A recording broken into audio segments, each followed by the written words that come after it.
이야, 이게 뭐니? 내가 너한테 전 재산을 물려주고 요양원에 들어가겠다고 썼다고. 아빠도 참, 전에 저한테 그렇게 말씀하셨잖아요? 벌써 까먹으신 거예요? 까먹긴 뭘 까먹어. 내 정신 멀쩡하다. 안 돼. 이렇게는 요양원에 못 간다. 안녕하세요. 행복한 어르신들. 오늘도 행복한 노년을 위한 사연 보따리를 들고 왔습니다. 사연의 주인공은 강원도에 사시는 김진수 할아버지입니다. 할아버지의 사연을 정리하면서 피부치가 어쩌면 이럴 수 있을까 싶었는데요. 사연을 들으시고 어떤 말씀이든 댓글로 남겨주시면 할아버지께 힘이 될 것 같습니다. 응원의 한마디, 따끔한 한마디 무엇이든 좋습니다. 그럼 바로 시작하겠습니다.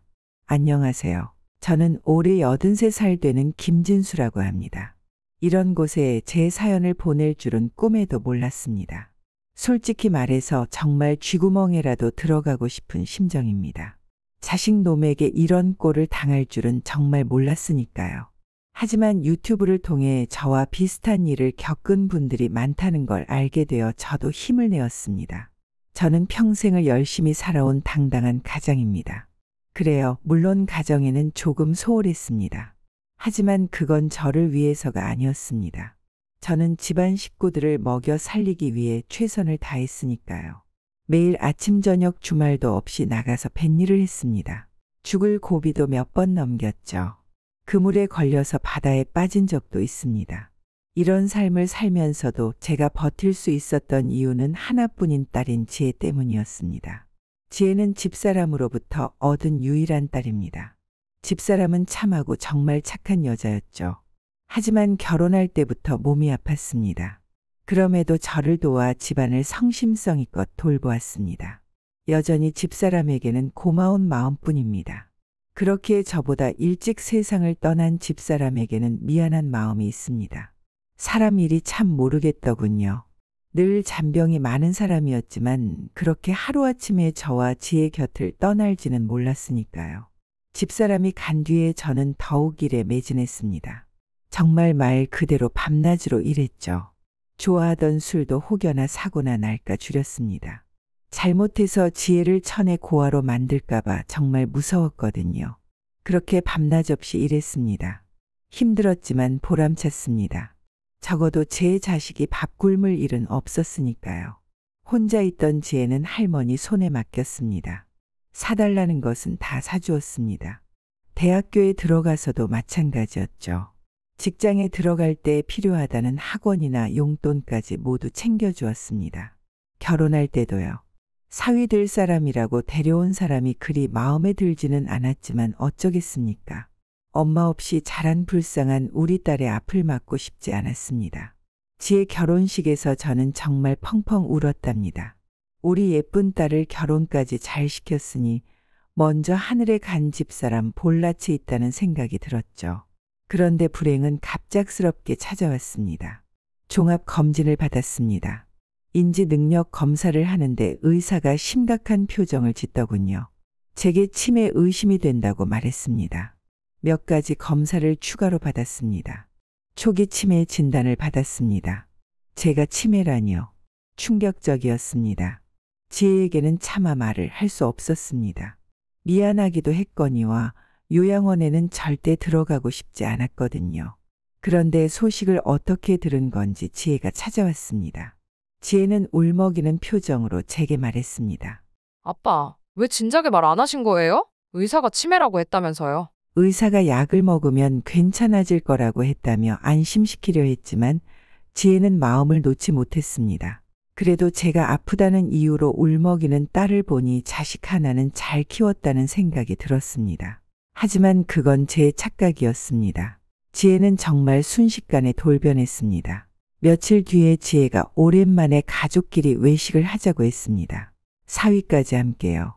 집사람도 없이 적적하게 지내던 차에 오랜만에 함께하는 식사라 거절할 이유가 없었습니다.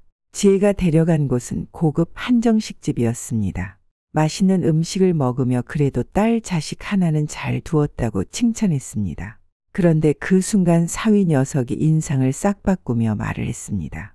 아버님, 이런 말씀 드리기 죄송하지만 부탁드릴 게 있습니다. 갑자기 부탁이라니. 조금 당황스러웠던 게 사실입니다.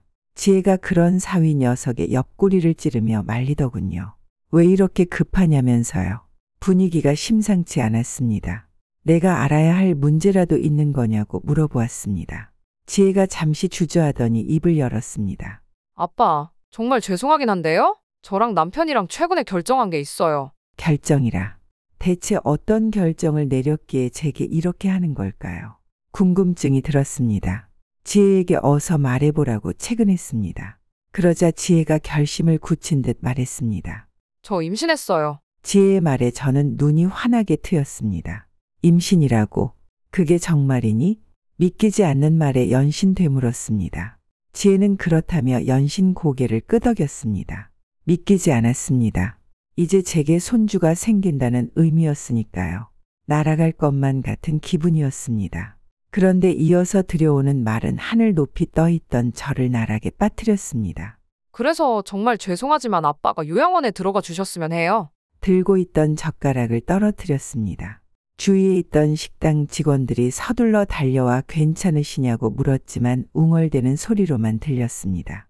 지혜, 제 딸 지혜의 얼굴을 뚫어져라 바라보았습니다. 우리 예쁜 딸 지혜. 집사람을 닮아 예쁘고 예쁜 우리 딸. 그런데 그런 지혜가 제게 방금 무엇이라 한 것인지 이해가 되지 않았습니다. 그게 무슨 말이니? 아이를 가졌으니 나더러 나가라는 거니? 네, 정확하세요? 말을 꺼냈으니 돌이킬 수 없다고 판단한 걸까요? 지혜의 말에는 거침이 없었습니다. 아빠, 다시 말씀드리지만 정말 죄송하긴 한데요. 아이가 생겨서 전 더 이상 아버지를 신경 쓸 겨를이 없어요. 그런데 지금 이런 상황에서 치매라니요. 지금 저한테는 건강한 할아버지가 필요하지 치매 걸린 할아버지는 집만 될 뿐이라고요. 하늘이 무너져 내리는 것 같았습니다. 가슴에 응어리진 무언가가 왈칵 쏟아져 나올 것 같았습니다. 제가 무슨 잘못을 했길래 지혜가 이런 말을 하는 건지 머릿속이 복잡하게 돌아갔습니다. 하지만 그것도 잠깐뿐이었습니다. 상황을 어떻게든 해결해야 된다는 생각으로 가득 찼습니다. 내가 뭘 잘못한 게 있냐고 물어봐도 돌아오는 답은 없었습니다. 지혜와 사위의 입장은 단호했습니다. 둘이 저를 집에 데려다 줬습니다. 홀로 있는 집 벽에 걸려있는 집사람 사진이 눈에 들어왔습니다. 젊을 때에 절 떠나간 집사람이 오늘따라 유독 그리웠습니다. 도대체 어디서부터 잘못된 것인지 감이 오질 않았습니다. 어릴 적 지혜를 할머니 손에만 맡긴 것이 잘못일까요? 답이 궁금했지만 그걸 물어볼 어머니는 오래전 돌아가신 상태였습니다. 만약 제가 정말 요양원에 가야 한다면, 그러니까 사랑하는 지혜를 위해 가야 한다면 지금 가진 재산은 어떻게 처분해야 할지 고민이 되었습니다. 뱃일하면서 틈틈이 모아둔 돈이 다행히 어느 정도 있었거든요. 거기에 지금 사는 집도 있고요. 차디찬 냉수를 마셔도 머리가 명쾌해지지 않았습니다. 그렇게 머리가 멍한 채로 잠이 들었습니다. 다음 날 아침 요란한 휴대폰 벨 소리에 눈이 떠졌습니다. 침침한 눈으로 화면을 보니 지혜더군요. 얼른 전화를 받았습니다. 어젯밤 가슴에 송곳을 박은 자식이지만 어쩌겠습니까? 하나뿐인 딸의 목소리는 정말 소중하고 달콤한 것인걸요. 하지만 지혜로부터 들려오는 소식은 정말이지 끔찍했습니다.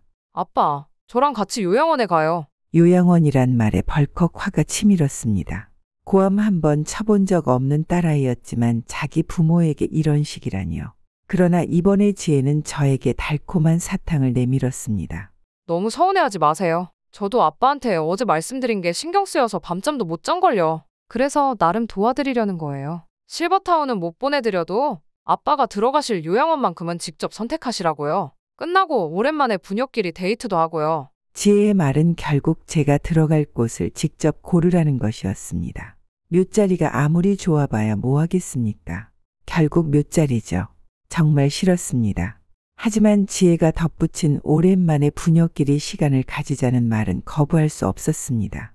딸의 말대로 만에 하나 정말 제가 요양원에 들어가게 되면 이런 시간도 모두 정말 소중해질 테니까요. 그렇게 함께 둘러본 요양원은 그리 나쁘지는 않았습니다. 모두 친절해 보였죠. 하지만 아무리 좋은들 뭐 하겠습니까? 마치 유기견 보호소의 주인 따라온 개 기분이었습니다. 모든 일정이 끝나고 지혜와 저녁을 먹었습니다. 어때요? 딸하고 같이 드라이브 하니까 좋죠? 나쁘다고 할 수는 없었습니다. 좋았던 건 사실이니까요. 하지만 머리가 복잡했습니다. 정말 이게 딸을 위한 길인가 싶었습니다. 지혜를 위해서라면 뭐든 할 수 있었습니다. 하지만 이건 정말 아니라는 혼란이 머리를 잠식했습니다. 그렇게 밥이 목으로 넘어가는지 코로 넘어가는지 모르겠는 식사를 하고 바깥으로 나왔습니다. 지혜가 곧바로 차를 몰았습니다. 아빠 그런데 말이에요. 어지럽던 머리에 지혜의 사근사근한 목소리가 들려왔습니다. 딸아이는 운전하느라 앞을 바라보고 있었습니다. 집사람의 옆얼굴을 꼭 닮은 모습이었죠. 아빠 요양원에 들어가시기 전에 유산 처리를 먼저 했으면 해요. 정말이지 믿지 못할 말이었습니다. 유산 처리라니요. 그러니까 누구의 유산을 처리하겠다는 거냐?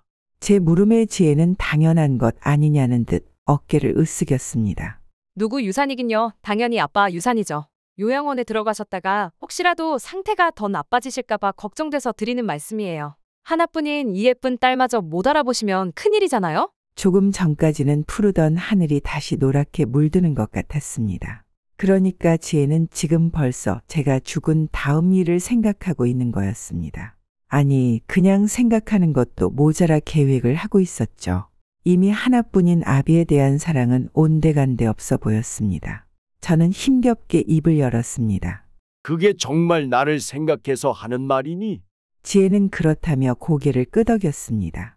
아빠도 제가 행복한 게 좋으실 거 아니에요? 이제 곧 아기도 태어나고 전 제 아이한테 최대한 좋은 걸 해주고 싶어요. 그러기 위해선 돈이 필요하고요.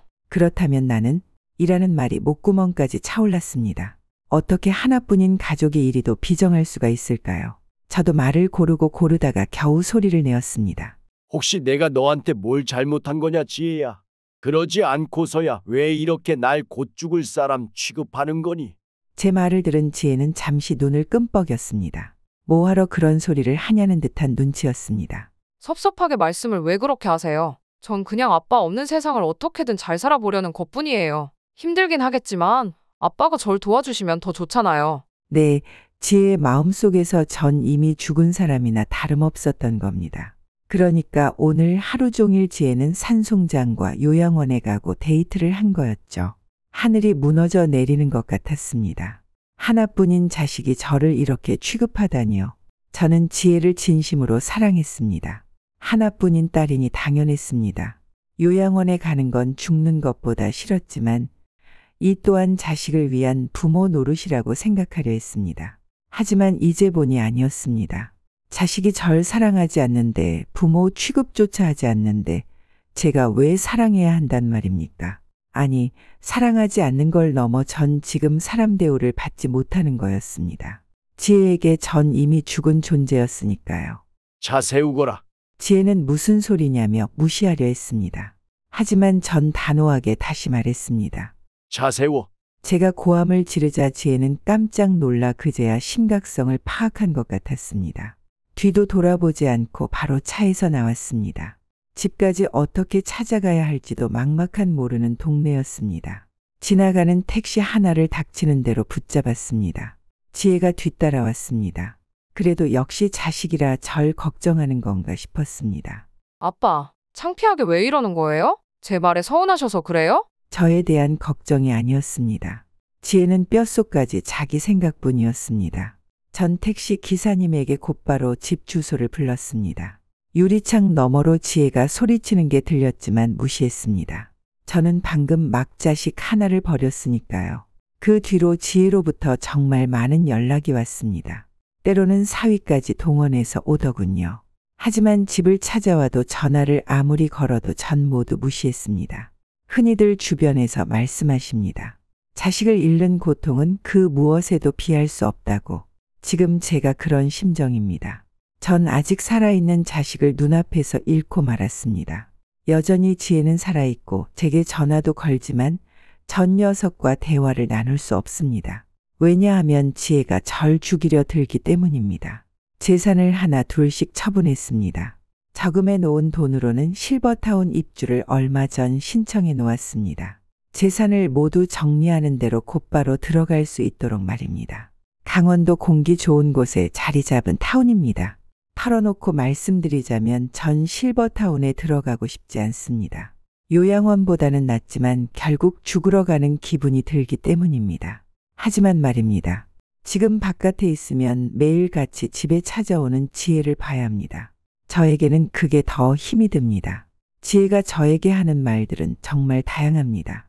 어느 날에는 곧 태어날 손주를 버릴 생각이냐며 애걸하기도 하고, 어느 날에는 그러고도 아빠가 부모냐고 욕을 하기도 합니다. 전 그런 녀석의 문자에 단 한 번도 답을 한 적이 없습니다. 얼마 전에는 집에 우편이 왔습니다. 유언장이더군요. 제가 쓴 게 아닌 지혜의 작품이었습니다. 모든 재산을 딸에게 상속한다는 내용이었고요. 저는 그것을 불태워버렸습니다. 이미 제게는 죽은 자식이니까요. 지혜가 저를 산송장으로 취급하는데 저는 그러지 못하리라는 법이 어디 있습니까? 전화가 오길래 유언장 이야기를 따져 물었더니 오히려 요사스러운 말을 하더군요.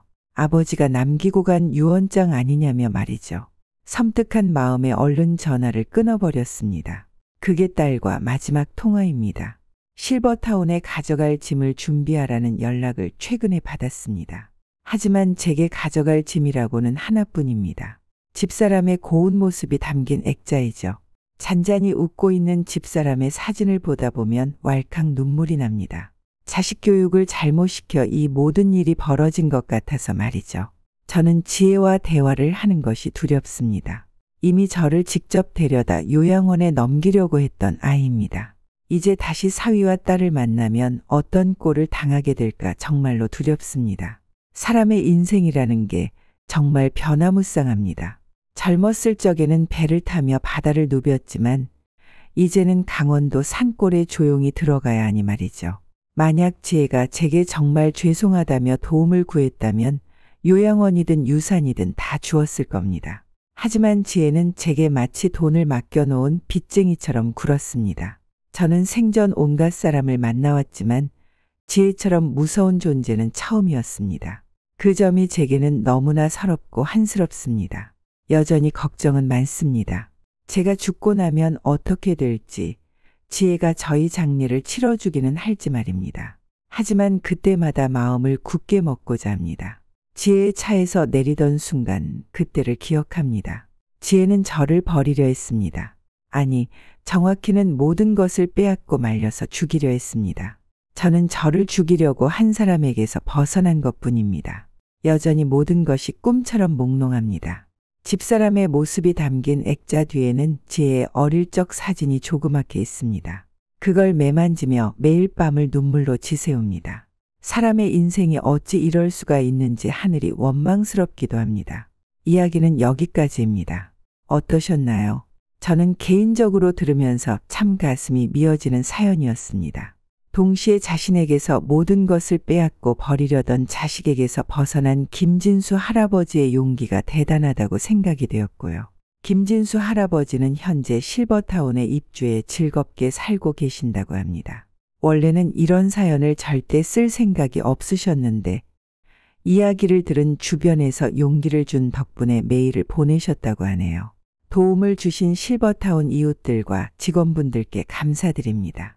이야기를 들으신 시청자 여러분께서도 어떤 말씀이든 해주실 게 있다면 댓글을 남겨주시길 부탁드립니다. 응원의 한마디, 아쉬움의 한마디 모두 좋습니다. 김진수 할아버지께서 혼자가 아니시라는 점을 기억하실 수 있도록 마음을 나타내 주시면 감사하겠습니다. 오늘 이야기를 잘 들으셨다면 구독과 좋아요, 알림 설정 부탁드립니다. 그럼 다음에 또 뵙겠습니다.